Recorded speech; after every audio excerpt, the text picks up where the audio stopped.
नमस्कार प्रेक्षकांनो, आपले जग रहस्याचा खजिना आहे आणि आपण प्रत्येक क्षेत्रात जोमाने प्रगती करत आहोत. मग ते वैद्यकीय विज्ञान असो किंवा अवकाश विज्ञान. आजच्या प्रोग्राममध्ये आपण स्वित्झर्लंडचे अतिशय प्रसिद्ध डॉक्टर जेकब वेबर यांची मॅन्युअल ट्रीटमेंट, ज्याला म्हणतात SMRT म्हणजे स्केलेटल मसल रिहॅब टेक्निक, ही जाणून घेणार आहोत. या उपचारामुळे किती कुटुंबांना उसासा मिळाला आहे. पॅरालिसिसमुळे पेशंटला बेडवरच राहावे लागते आणि त्याचे सर्व कामं, बाथरूम, टॉयलेट, आंघोळ ही सगळी त्याच्या कुटुंबाच्या लोकांना करावी लागते. त्यामुळे पेशंटला तर त्रास होतोच, पण सर्वात जास्त त्याच्या कुटुंबाच्या लोकांना त्रास सहन करावा लागतो. आज अशी किती कुटुंबे आहेत जी डॉक्टर जेकब वेबरच्या फॅक्ट बेस्ड मॅन्युअल ट्रीटमेंटमुळे उसासा मिळाला आहे.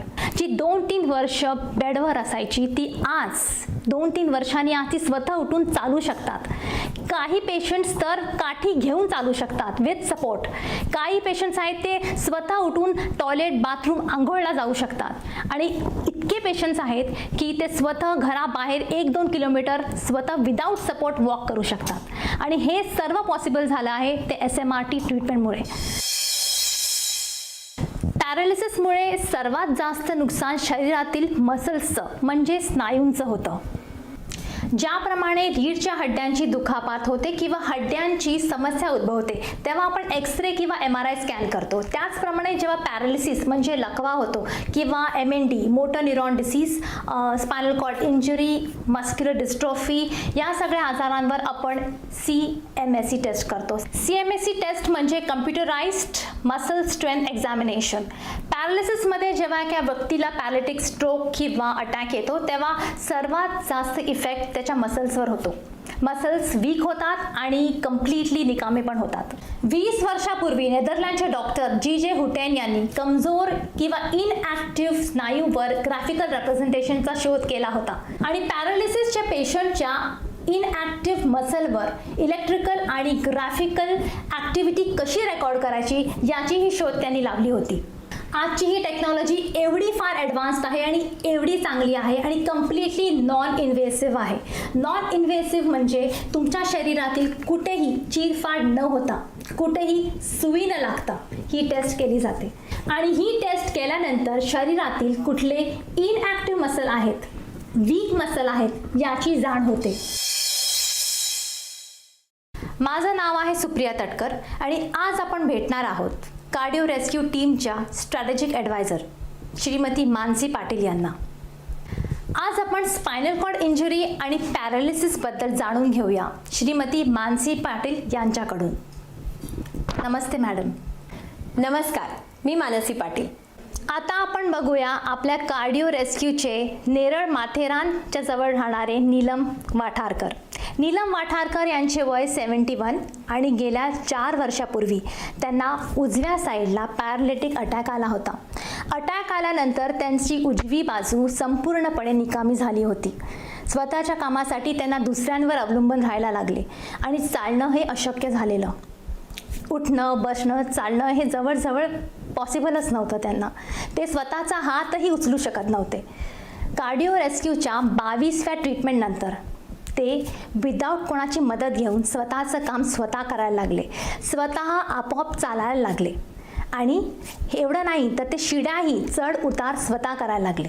हे कसं शक्य झालं जरा सांगाल मला? श्रीमती नीलम वाठारकर या 71 वर्षांच्या आहेत. माथेरान जवळ नेरळ येथे या राहतात. श्रीमती नीलम वाठारकर यांना 4 वर्षांपूर्वी पॅरालिसिसचा अटॅक आला होता. म्हणजे 24 नोव्हेंबर 2017ला त्यांना उजव्या बाजूला पॅरालिसिसचा स्ट्रोक आला. जेव्हा कार्डिओ रेस्क्यूची टीम नीलम वाठारकर यांच्या घरी गेली तेव्हा त्यांच्या घरातल्यांनी सांगितले की त्यांचा पॅरालिसिसचा खूप ठिकाणी उपचार करण्यात आला, परंतु कुठल्याही ट्रीटमेंटचा काहीही परिणाम झाला नाही. जेव्हापासून नीलम वाठारकर यांना पॅरालिसिसचा स्ट्रोक झाला तेव्हापासून त्या बेडवरच झोपून होत्या. त्या कुठलंही काम स्वतंत्रपणे करू शकत नव्हत्या, उठू शकत नव्हत्या. त्यांना चालायलाही फार त्रास व्हायचा. स्वतःची सगळी कामं करताना त्यांना दुसऱ्यांवरती अवलंबून राहायला लागायचं. मग घरातल्यांनी कार्डिओ रेस्क्यूच्या टीमना घरी बोलवले. जेव्हा कार्डिओ रेस्क्यूच्या टीमनी त्यांच्यावर CMSE ची टेस्ट केली त्यावेळेस त्यांना हे समजले की त्यांची मानेपासून पायाच्या तळपासून पायापर्यंतचे पूर्ण स्नायू कमजोर झाले होते. फक्त 22 दिवसांच्या SMRTच्या ट्रीटमेंट नंतर आज श्रीमती नीलम वाठारकर स्वतंत्रपणे चालू शकतात, उजवा हात वर उचलू शकतात आणि खरं तर उजव्या हाताने स्वतःची कामं व्यवस्थित करू शकतात. एवढंच नव्हे तर सगळ्यात मोठी गोष्ट ही आहे की आज नीलम वाठारकर स्वतः स्वतंत्रपणे जिना चढ उतार करू शकतात.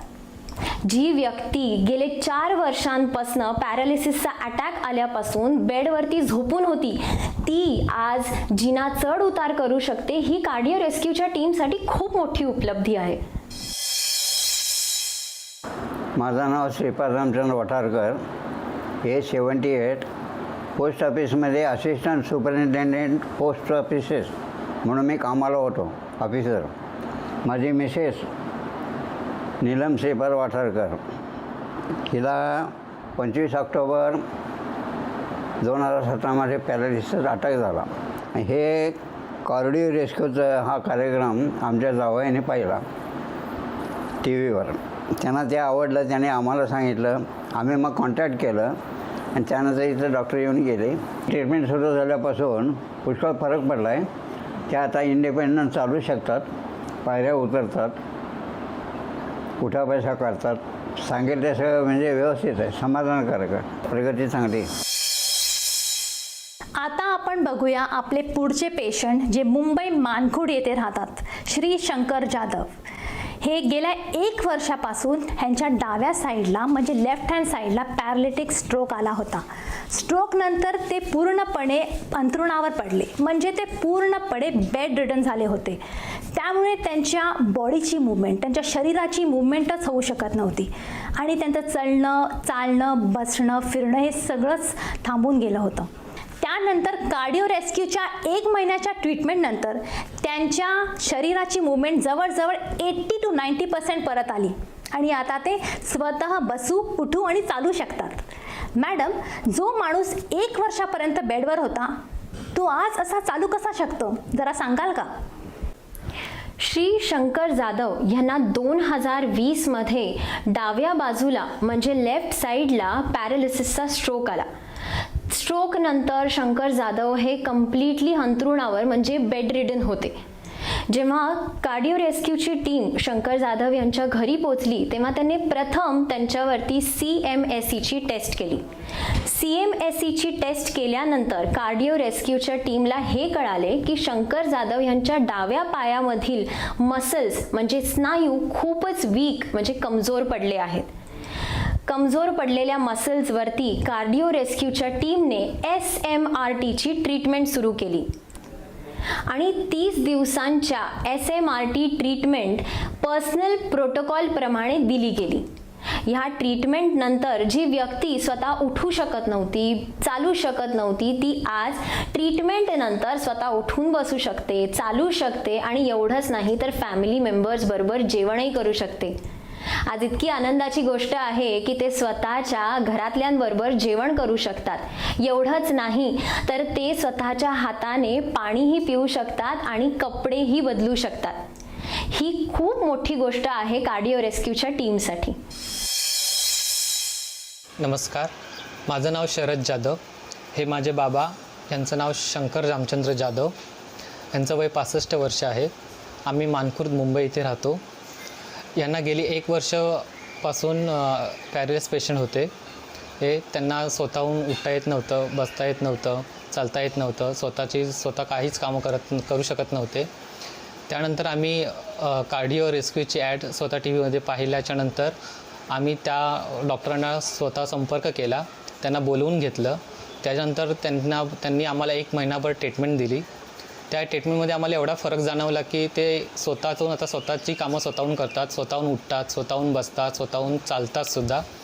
खूप चांगला रिझल्ट्स मिळाला कार्डिओ रेस्क्यूमधून आम्हाला आणि खूप म्हणजे स्वतःचे आता ते स्वतःहून कामं करतात. त्यामुळे आम्ही खूप खुश आहोत आणि खूप चांगल्या रीतीने आम्हाला ट्रीटमेंट मिळाली. त्यातले डॉक्टर्सने आम्हाला खूप चांगले सपोर्ट्स केला आणि थँक्स फॉर कार्डिओ रेस्क्यू. जर तुमच्या घरी किंवा तुमच्या नातेवाईकांमध्ये असं कोणी असेल ज्यांना GPS म्हणजे ग्युलिन बॅरी सिंड्रॉम, MND म्हणजे motor neuron disease, lumbar canal stenosis, multiple sclerosis, Parkinson, spinal cord injury किंवा पॅरालिसिस असे कुठलेही प्रॉब्लेम्स असतील तर लवकरात लवकर कार्डिओ रेस्क्यूच्या टीमला तुमच्या घरी बोलवा. कार्डिओ रेस्क्यूच्या टीमची अपॉइंटमेंट घेण्यासाठी स्क्रीनवर दिलेल्या नंबरवर लवकरात लवकर कॉल करा. आता आपण बघूया आपले कार्डिओ रेस्क्यूचे महाराष्ट्र सोलापूर येथे राहणारे श्री सतीश झाडे. सतीश झाडे यांचं वय 54 आहे आणि यांना जो आजार होता त्याला म्हणतात पॉलिन्युरोपॅथी. पॉलिन्युरोपॅथीमध्ये नर्व्ह एंडिंग सेन्सिटिव्हिटी वाढते म्हणून डिजनरेशन ऑफ नर्व्ह फायबर होतं. त्यामुळे पायामध्ये मुंग्या येतात, त्यामुळे मूवमेंट करणं कठीण होतं आणि सेन्सेशनही जाणवत नाही. श्री सतीश झाडे यांचे दोन्ही पाय 2013 पासून निकामी झाले होते. ते स्वतःहून त्यांच्या पायावर उभे नाही राहू शकत होते. जेव्हा पण ते प्रयत्न करायचे त्यांचे पाय थरथरायचे आणि ते चालूही शकत नव्हते. पायऱ्या चढणं उतरणंही अशक्य झालं होतं.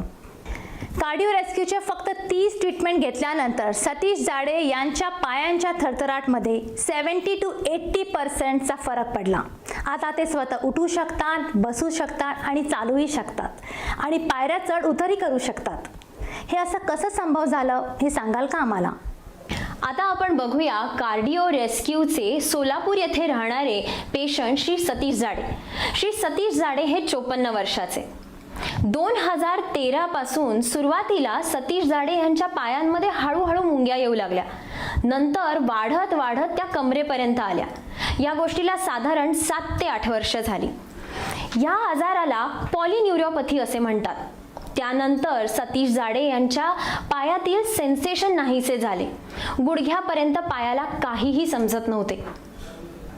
त्यांना पायात चप्पल घातलेलीही कळत नव्हती. खूप सारे औषध उपचार केले तरी सुद्धा कुठेही काहीही फरक पडला नाही. त्यांना दोन्ही पायांवरती उभे राहणेही हळूहळू अशक्य होऊ लागले होते. दोन्ही पाय दुखायचे आणि ते काठीच्या आधाराने चालत होते. सतीश झाडे यांनी टीव्हीवरती कार्डिओ रेस्क्यूचा प्रोग्राम बघितला. त्यांनी कार्डिओ रेस्क्यूच्या टीमला संपर्क साधला. कार्डिओ रेस्क्यूची टीम जेव्हा सतीश झाडे यांच्या घरी गेली तेव्हा त्यांनी सतीश झाडे यांच्या गुडघ्यांचे बरेचसे स्नायू म्हणजे मसल्स वीक झाल्याचे त्यांना समजले. 30 डे ट्रीटमेंट नंतर आज सतीश झाडे स्वतःहून चालतात. ज्या माणसाला 2013 पासून उभं राहिल्यानंतर पायात थरथराट व्हायची, पाय कापायचा, पायातील चप्पल निघून गेली तरी कळायचे नाही, त्यांना स्वतःला आज साधारण या बधीरपणामध्ये 70 ते 80% फरक आलाय. आता ते स्वतःहून जेव्हा उभे राहतात तेव्हा त्यांचे पाय थरथरत नाहीत, कापत नाहीत. ते स्वतःहून एकटे चालू शकतात आणि सगळ्यात मोठी गोष्ट म्हणजे आज श्री सतीश झाडे पायऱ्याही उतरू चढू शकतात. ही पॉलिन्युरोपॅथीच्या केसमध्ये कार्डिओ रेस्क्यू टीमसाठी खूप मोठी उपलब्धी आहे. मी सतीश चंद्र राहणार सोलापूर. मला 2013 सालापासून सुरुवातीला पहिल्यांदा दोन्ही तळपायांना मुंग्या येऊ लागल्या. त्या हळूहळू वाढत वाढत पूर्ण कमरेपर्यंत गेल्या. याला साधारण 7-8 वर्ष झाली. नंतर पायाचे सेन्सेशन गेले. गुडघ्यापर्यंत पायाला काही समजत नव्हते. पायातली चप्पल गेलेली कळत नव्हती.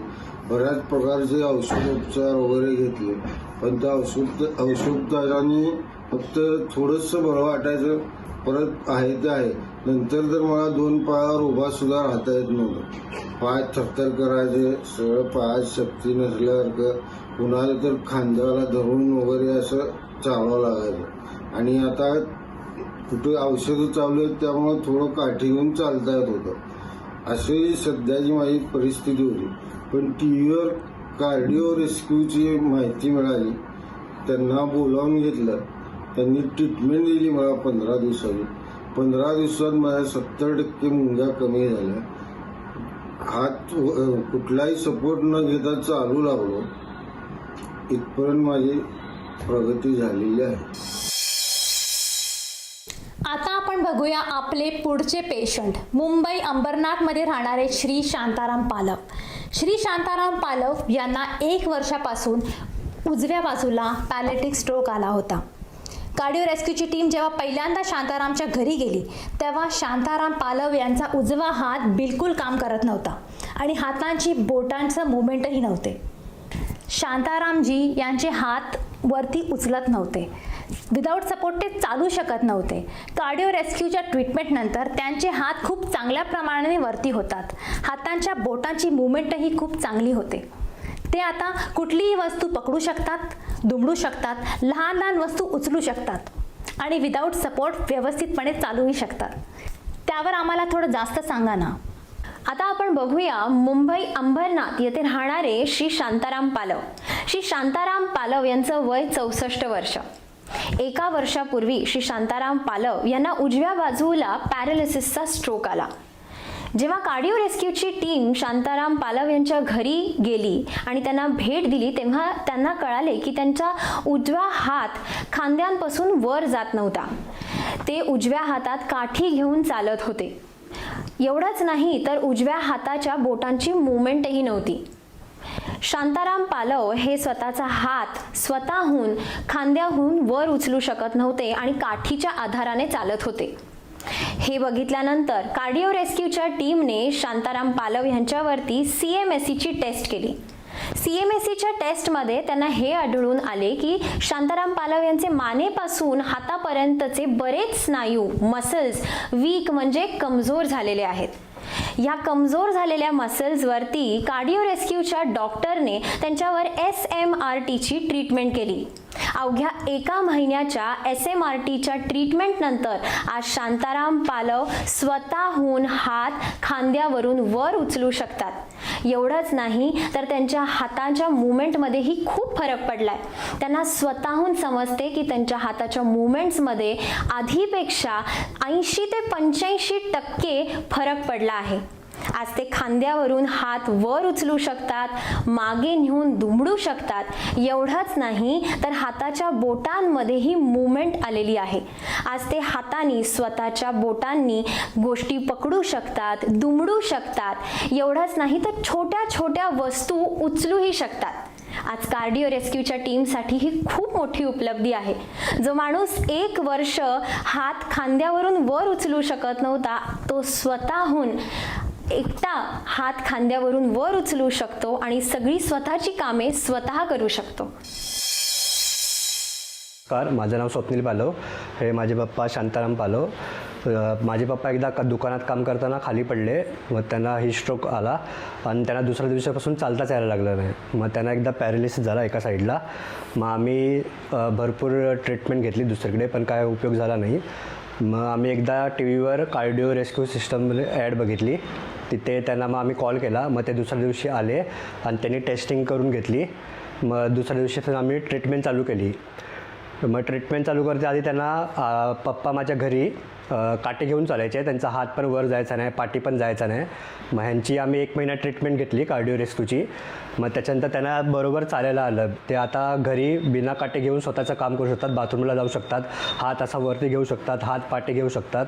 तर त्यांची एक्सरसाइज करून एकदम चांगली इम्प्रूव्हमेंट झाली. म्हणून आम्ही कार्डिओ रेस्क्यूला थँक्यू म्हणतो. आता आपण भेटूया कार्डिओ रेस्क्यूचे पेशंट, मुंबई चिरा बाजारमध्ये राहणारे श्री वेदांत साखरकर यांना. वेदांत 16 वर्षाचा आहे आणि 2016मध्ये वेदांतच्या पाठीच्या 4थ्या मणक्याचे ऑपरेशन झाले होते.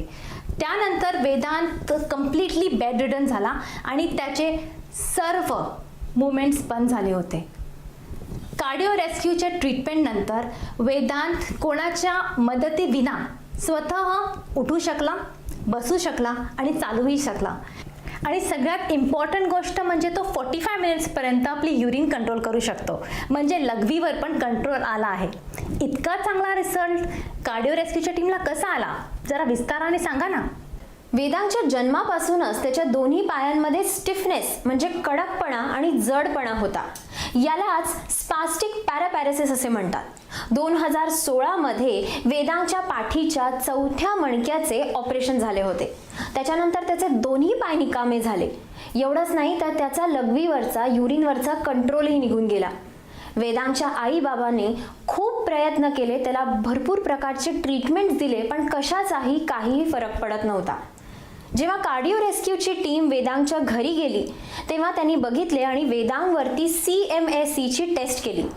CMSCची टेस्ट केल्यानंतर कार्डिओ रेस्क्यूच्या डॉक्टरांना हे समजले की वेदांच्या कमरेपासून खालपर्यंत जे स्नायू म्हणजे मसल्स हे खूप कमजोर म्हणजे वीक झाले होते. त्याच्यामुळे त्याच्या पायामध्ये सर्क्युलेशन होत नव्हते. 1 महिन्याच्या कार्डिओ रेस्क्यूच्या टीमच्या ट्रीटमेंट नंतर आज वेदांग एकटा उभा राहू शकतो. एवढंच नाही, तो स्वतः एकटा कुठलाही आधार न घेता चालूही शकतो. सगळ्यात मोठी गोष्ट ही म्हणजे तो कोणाचाही आधार न घेता स्वतः एकटा चालू फिरू शकतो. आणि ह्याहून महत्त्वाची गोष्ट म्हणजे आज वेदांगचा स्वतःच्या युरिनवरचा म्हणजे लघवीवरचा कंट्रोल कमीत कमी 45 मिनिटांपर्यंत होऊ शकतो. हे स्पायनल कॉर्ड डिसऑर्डरच्या पेशंटसाठी आणि कार्डिओ रेस्क्यूच्या टीमसाठी खूप मोठे यश आहे. माझं नाव रवींद्र माधव साखरकर आहे. मी वेदांगचा पप्पा आहे. जेव्हा वेदांगला त्रास व्हायला लागला शरीरामध्ये म्हणजे मणक्याचा प्रॉब्लेम झाला तेव्हा आम्ही नायर हॉस्पिटलमध्ये त्याची ट्रीटमेंट केली, ऑपरेशन वगैरे झालं. त्यानंतर तो जागेवर बसला, चालू नाही शकला. नंतर त्याच्या लघवीचा पण प्रॉब्लेम झाला आणि नंतर मग आम्ही तुमच्या इथे आलो, रेस्क्यू कार्डिओ रेस्क्यूमध्ये आलो. त्याच्यानंतर आम्हाला खूप फरक जाणवला. नंतर मग कार्डिओ रेस्क्यू टीमच्या 1.5 महिन्याच्या ट्रीटमेंट नंतर त्याच्यात खूप फरक जाणवला. आता तो विदाऊट सपोर्ट चालतोय. प्रेक्षकांनो, आपल्याला स्वावलंबी जीवन जगायचं असतं आणि त्यासाठी आपण खूप मेहनत घेतो, दिवस रात्र कष्ट करतो, पैसे कमवतो, खूप काम करतो, कारण की आपल्याला दुसऱ्यांवरती अवलंबून राहायला अजिबात आवडत नाही. पण त्या लोकांचं काय, ज्या लोकांना पॅरालिसिस म्हणजे लकवा किंवा स्पायनल कॉर्ड इंजुरी, GBS म्हणजे ग्युलिन बॅरी सिंड्रोम, MND म्हणजे मोटर न्यूरॉन डिसीज, पार्किन्सन असे अनेक आजार असतात. ह्या लोकांना सतत दुसऱ्यांवरती अवलंबून राहायला लागतं. त्यांची रोजची कामं, टॉयलेट, बाथरूम ह्या सगळ्यासाठी त्यांना त्यांच्या घरातल्या लोकांवरती अवलंबून राहायला लागतं. अशा लोकांनी काय करावं? त्यांना आपण मदत करू शकतो का? तर हो, नक्कीच आपण त्यांना मदत करू शकतो. आणि त्यांना मदत करण्यासाठी तुम्हाला कार्डिओ रेस्क्यू टीमला लवकरात लवकर कॉल करायचा आहे. तर मग वाट कसली पाहता? जर तुमच्या घरामध्ये असं कोणी असेल किंवा तुमच्या नातेवाईकांमध्ये असे कोणी असतील तर लवकरात लवकर कार्डिओ रेस्क्यूच्या टीमला तुमच्या घरी बोलवा. कार्डिओ रेस्क्यूच्या टीमची अपॉइंटमेंट घेण्यासाठी स्क्रीनवर दिलेल्या नंबरवर लवकरात लवकर कॉल करा. राग झाली आहे.